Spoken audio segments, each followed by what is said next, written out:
নমস্কার বন্ধুরা, রিমি পুতুলের রান্নাঘরে স্বাগত। প্রত্যেক দিন আমরা সকালে জলখাবার খাই, আবার বাচ্চাদের টিফিনের জন্যও একটা হালকা খাবার কিছু দিতে হয়। কিন্তু প্রত্যেক দিন তো আর উল্টো পাল্টা কিছু দেওয়া যায় না, মাঝে মাঝে মনে হয় একটু লাইট কিছু দিই, যেটা স্বাস্থ্যের পক্ষে উপকার। আজকে আমি সেই স্বাস্থ্যের পক্ষে উপকারী একটি জলখাবারের রেসিপি বানাবো। সেটা হলো সুজির ধোকলা, যেটা আমাদের রাজ্যের খাবার নয়, আমাদের দেশের দক্ষিণে যে সমস্ত রাজ্যগুলো আছে সেই সমস্ত রাজ্যগুলোকে এটা কিন্তু প্রসিদ্ধ খাবার। সেই খাবারই আজকে বানাবো, সুজির ধোকলা। একদম সহজ সুন্দর একটি রেসিপি, বাচ্চা বড় সকলেই খেতে পারবে এবং যখন তখন খাওয়া যাবে, শরীরের পক্ষে কোনো ক্ষতিকারক নয়। তাহলে দেখতে থাকুন কিভাবে বানাই আজকে সুজির ধোকলা। এবারে রান্নাঘরের দিকে যাই। রান্নাঘরে যাবার আগে কয়েকটা কারি পাতা তুলে নেব। দক্ষিণের এই খাবারগুলোতে না কারি পাতা মাস্ট লাগেই, ওদেশের প্রত্যেকটা খাবারেই এই কারি পাতা লাগে। এবারে রান্নাঘরের দিকে যাব।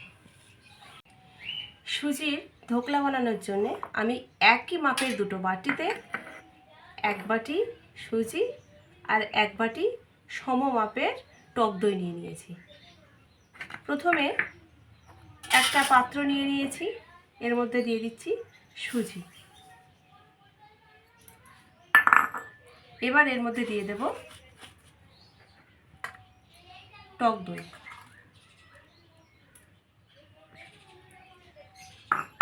টক দই আর সুজিটা খুব ভালোভাবে এইভাবে হ্যান্ড ব্লেন্ডারের সাহায্যে এইভাবে মিশিয়ে নেব।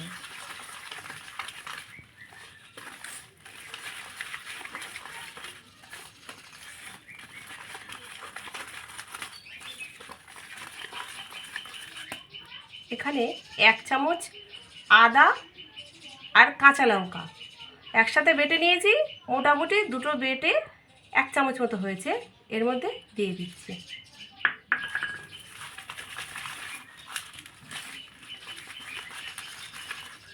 এবারে দিয়ে দেব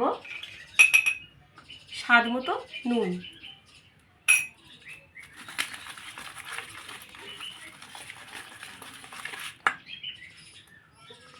একটু জল দিয়ে দিচ্ছি।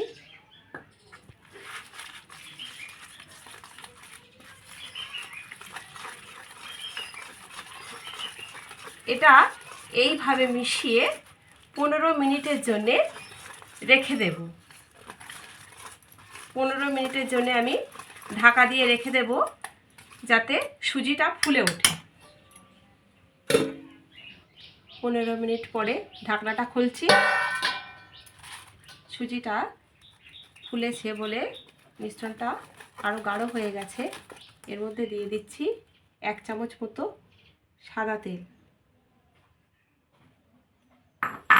তেলটা দিয়ে খুব ভালো করে মিশিয়ে নেব।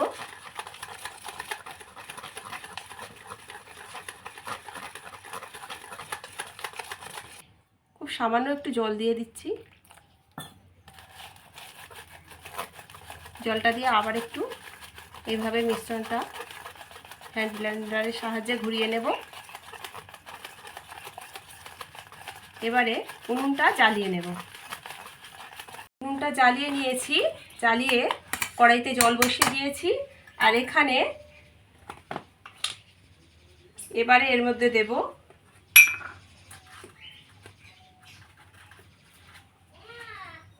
হাফ চামচ মতো বেকিং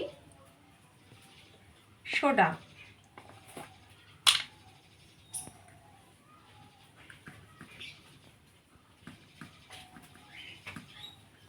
আর এর মধ্যে দিয়ে দেব, আমি প্রথমেই ভুল বলে ফেলেছি, ওটা দিয়েছি বেকিং পাউডার আর এটা দিয়ে দিচ্ছি বেকিং সোডা। এবার এর মধ্যে 1 চামচ মতো জল দিচ্ছি। জল দিয়ে এটা খুব ভালো করে এইভাবে মিশ্রণের সঙ্গে মিশিয়ে নেব।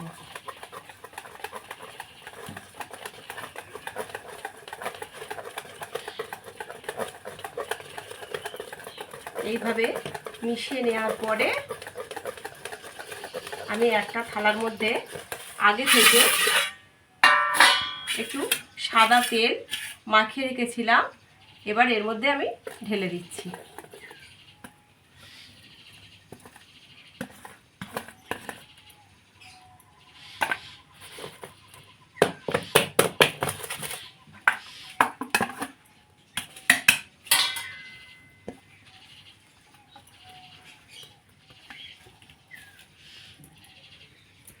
একটু ঝাঁকিয়ে নিতে হবে যাতে এর মধ্যে থাকা বাতাসটা বেরিয়ে যায়।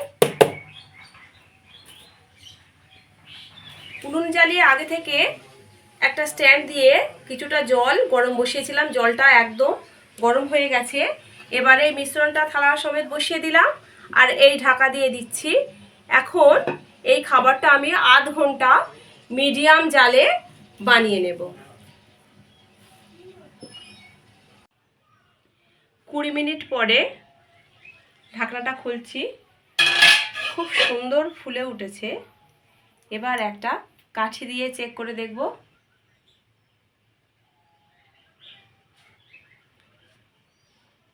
কাঠির মধ্যে কিছুই লেগে নেই, তাহলে এটা আমার হয়ে গেছে। এবার এটাকে নামিয়ে ঠান্ডা করে নেব। তো বন্ধুরা, আধ ঘন্টা লাগলো না, 20 মিনিটেই হয়ে গেল। তো এবারে এটাকে আমি নামিয়ে ঠান্ডা করে নেব। এবারে উনুনে আর একটা কড়াই বসিয়ে দিয়েছি। এবার একটা ফোড়ন রেডি করব, যেটা অন্য রাজ্যে বলে তড়কা। সেই তড়কা বা ফোড়ন রেডি করার জন্যে আমি কড়াইতে দিয়ে দিলাম 2 চামচ মতো সাদা তেল। এর মধ্যে দিয়ে দিচ্ছি অল্প কিছুটা লাল সর্ষে, আর দিয়ে দিচ্ছি কয়েকটা কারি পাতা, আর দিয়ে দিচ্ছি এর মধ্যে 1 চামচ চিনি। এটা একটু ভাজা ভাজা করে নেব।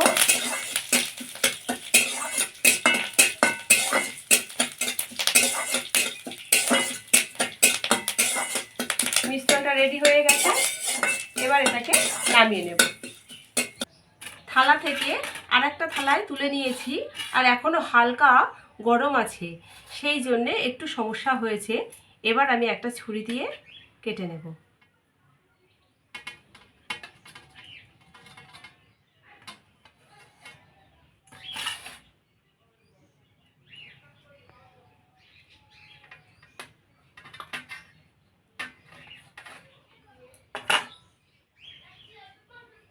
দেখাবো বন্ধুরা কতটা স্পঞ্জি হয়েছে ধোকলাগুলো। এবার এটাকে এইভাবে পিস পিস করে কেটে নেব। ধোকলাটা কেটে নিয়েছি, আর এবারে যে তড়কাটা বানিয়েছিলাম সেটা এর মধ্যে দিয়ে দেব।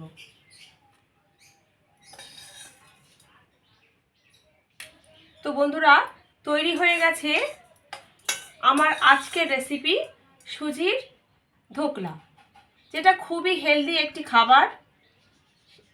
দুপুরের অফিসের লাঞ্চ বক্স হোক, বাচ্চাদের টিফিন বক্স, প্রত্যেকটিতেই খুব দারুণ মানিয়ে যাবে আর খেতেও খুব ভালো লাগবে। তো ভিডিওটি পুরো দেখার অনুরোধ রইল। আর যদি ভালো লেগে থাকে লাইক শেয়ার কমেন্ট করে জানাবেন। চ্যানেলটিকে সাবস্ক্রাইব করে আমার পাশে থাকবেন। আজকের মতো এখানেই শেষ করছি। ভালো থাকবেন, ধন্যবাদ।